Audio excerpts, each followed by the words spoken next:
não vem de vocês, dom de Deus, não por obras para que ninguém se glorie, não por obras para que ninguém pense que se salvou. Eu fiz um monte de coisa aí, eu fiz por merecer, né? Não. Salvação é dom de Deus. E o outro texto está em Romanos capítulo 4, versículo 5. Mas ao que não trabalha, porém crê naquele que justifica o ímpio, a sua fé lhe é atribuída como justiça. Mas aquele que não fez por merecer, não trabalhou para isso, mas acredita, mas confia naquele que justifica o ímpio, a sua fé lhe é considerada como justiça.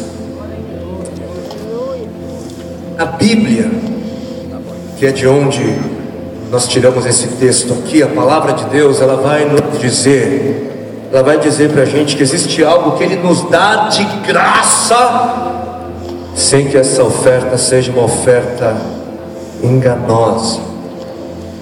Deus diz que existe algo que Ele dá para a gente de graça, de forma gratuita, a troco de nada. E essa oferta não é uma oferta enganosa, não é uma pegadinha. E o que é que Deus oferece para a gente de graça, de forma gratuita? A salvação.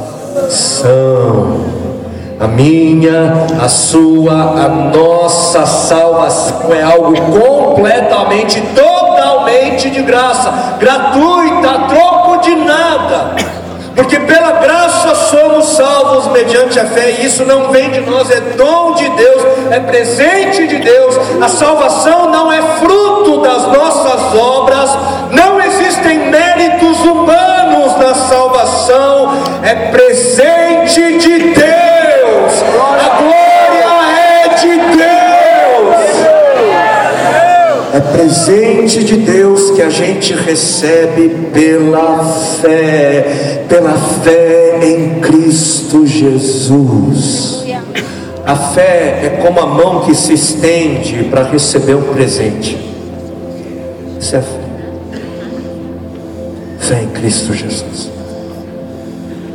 Mas eu não sei, talvez você não se sinta como uma pessoa precisando de salvação. Talvez você seja uma pessoa que se sente muito bem consigo mesmo, sente que não precisa ser salva, porque afinal de contas você não rouba, você não mata, né? Você aparentemente é uma boa pessoa, as pessoas parecem gostar de você, né? Tudo bem que você mente de vez em quando, mas nunca fez um mal terrível para ninguém, né? Tudo bem que você fala mal das pessoas de vez em quando, mas nunca desejou, né, um mal terrível para ninguém, né? Só para as pessoas ruins, né? Só para aquelas pessoas que falam mal de você, mas as outras pessoas não, você nunca desejou um mal terrível, né?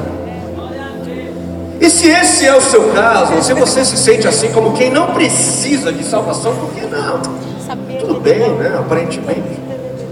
Então eu preciso te dizer que você precisa sim, precisa ser salvo, você precisa ser salvo do engano, do orgulho, da cegueira, da falta de conhecimento, porque o Senhor Ele declara na sua palavra que não existe uma pessoa, não existe um que não precise de salvação, nenhum.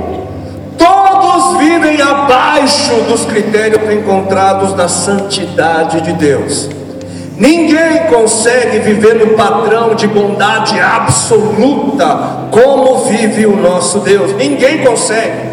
E você sabe muito bem disso. Você sabe muito bem que você pisa na bola sim.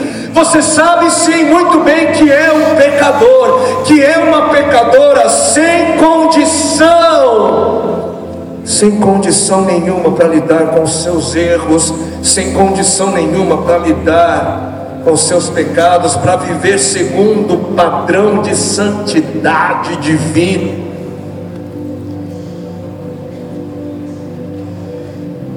Mas talvez você não se sente como uma pessoa que não precisa ser salvo. Muito pelo contrário, talvez você percebe sim a escuridão na sua vida. Talvez por muito tempo você tenha desejado ser uma outra pessoa, viver uma outra vida, apagar o seu passado.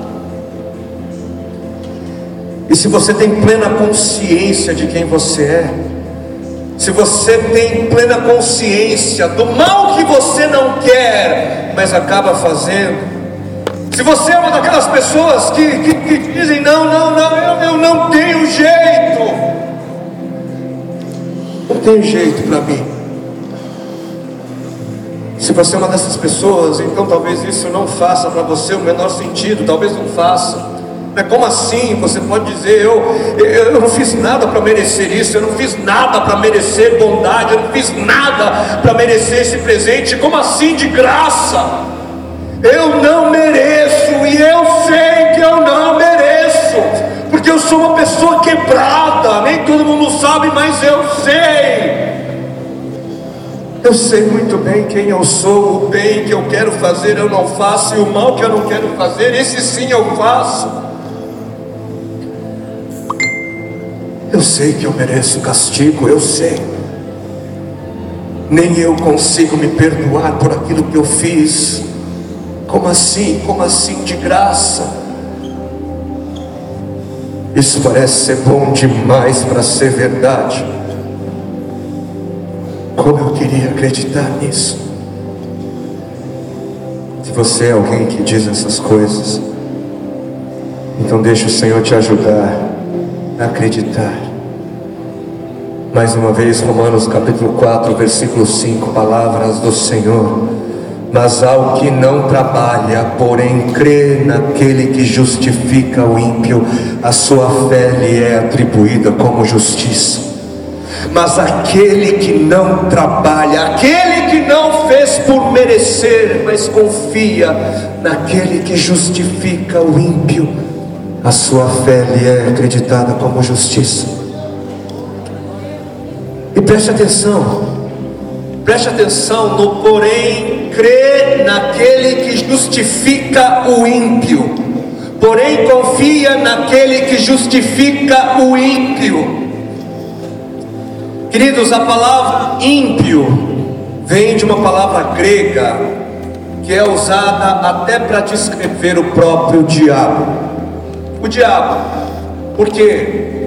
Porque o diabo é maligno. O diabo é um ímpio. Ele é um ímpio. O ímpio é alguém que não tem reverência pelas coisas de Deus. O ímpio é alguém que não dá valor, não respeita tudo aquilo que diz respeito ao Senhor. E o ímpio não é apenas alguém que tem um descaso por Deus, mas ele ativamente pratica o oposto de tudo aquilo que diz respeito a Deus. A pessoa ímpia é uma pessoa imoral, ela é uma pessoa que não dá ouvidos à consciência, é alguém que tem uma vida completamente desregrada, fora de controle. Aos olhos humanos, o ímpio é uma pessoa que não tem jeito, não tem solução. Quem olha para um ímpio, olha para uma pessoa perdida, injusta, mesquinha, egoísta, orgulhosa, fraca e envolvida por uma escuridão que parece não ter fim. Mas existem boas notícias. Existem boas notícias. O Evangelho é uma boa notícia. E qual é a boa notícia? A boa notícia é que Deus justifica o ímpio. Deus justifica o ímpio. Deus declara ser justo todo aquele que confia nele. Deus declara ser justo todo aquele que confia em Cristo Jesus. Em Cristo Jesus, Deus justifica o vil pecador, Deus justifica o ladrão, justifica o assassino, o mentiroso, justifica o adúltero, justifica o homossexual, Deus justifica o crente, o pastor hipócrita, Deus justifica o ímpio. E a justificação é um ato divino, a justificação é um milagre que só Deus é capaz de realizar, só Deus. Declarar justo aquele que não tem justiça em si mesmo é um milagre do tamanho do Senhor. Somente Deus, sem deixar de ser justo, é capaz de declarar inocente aquele que não tem inocência. Somente Deus é capaz de tirar toda a culpa de uma pessoa culpada e carregada de remorso, sem deixar de ser justo, sem ser acusado de praticar a injustiça. Mas como assim? Como assim inocentar o culpado? Como assim declarar justo aquele que é injusto? Inocentar o culpado não seria um ato de injustiça? Como é que Deus pode ser justo inocentando o injusto? Como é que funciona isso? Tem uma história que ajuda a gente a entender um pouco do que houve, do que aconteceu. Uma história conhecida, e a história é mais ou menos assim. Havia um reinado, e esse reino tinha um rei muito querido, muito amado. E parte dos súditos desse reino dizia que o rei era um rei justo, e a outra parte dizia que o rei era um rei amoroso. E certa vez, num triste episódio, o filho do rei, a quem ele muito amava, transgrediu uma das leis do reino. E essa lei exigia que o transgressor fosse morto a chibatadas. E todo o reino então ficou num estado de suspense, porque o que haveria de fazer o rei? Parte da população dizia: não, embora seja o filho do rei, o rei haverá de ser justo e haverá de aplicar a justiça. E a outra parte do reino dizia: não, mas é o filho amado do rei, o rei não vai fazer isso com ele.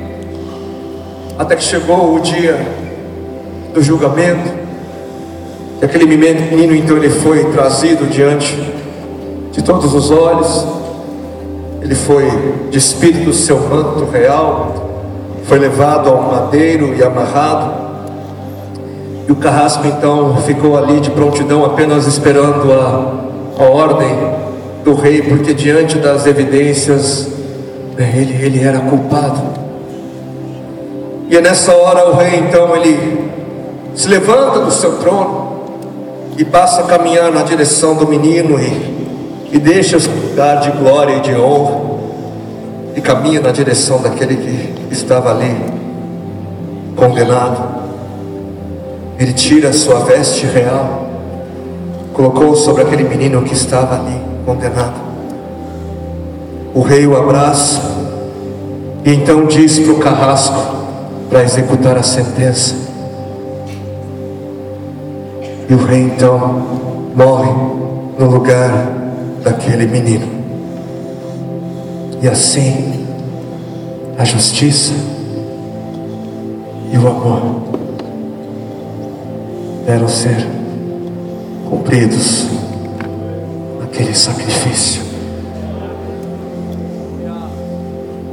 Foi assim que o Senhor nos livrou da lei sem ser injusto. O castigo que nós merecíamos, Ele recebeu naquela cruz, para que o culpado pudesse ser inocente. Aquele que não tinha culpa alguma tomou o lugar daquele que merecia o castigo. E é por isso que a nossa salvação é gratuita, é de graça, porque alguém pagou. É de graça porque Deus pagou pessoalmente por ela naquela cruz em Cristo Jesus. Deus em Cristo Jesus pagou a nossa dívida do pecado, e todo aquele que crê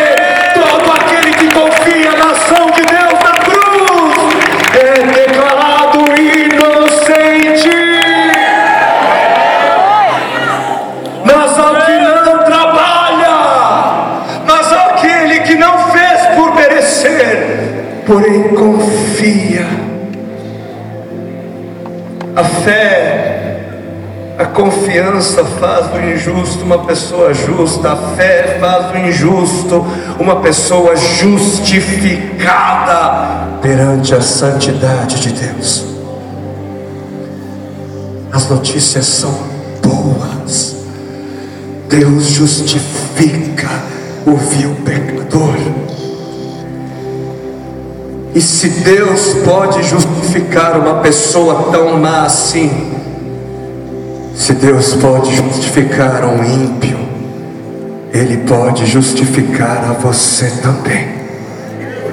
Ele pode declarar inocência sobre a sua vida também. Basta você crer, basta você confiar no sacrifício de Cristo Jesus, basta você reconhecer que é uma pessoa que precisa, vazia, pobre, perdida. Basta você reconhecer tudo isso e aceitar, receber o perdão de Deus. Eu não conheço o seu pecado, eu não conheço o tamanho do seu erro, mas eu sei de uma coisa. Eu sei que o poder do pecado para condenar não é maior do que o poder da graça de Deus para salvar.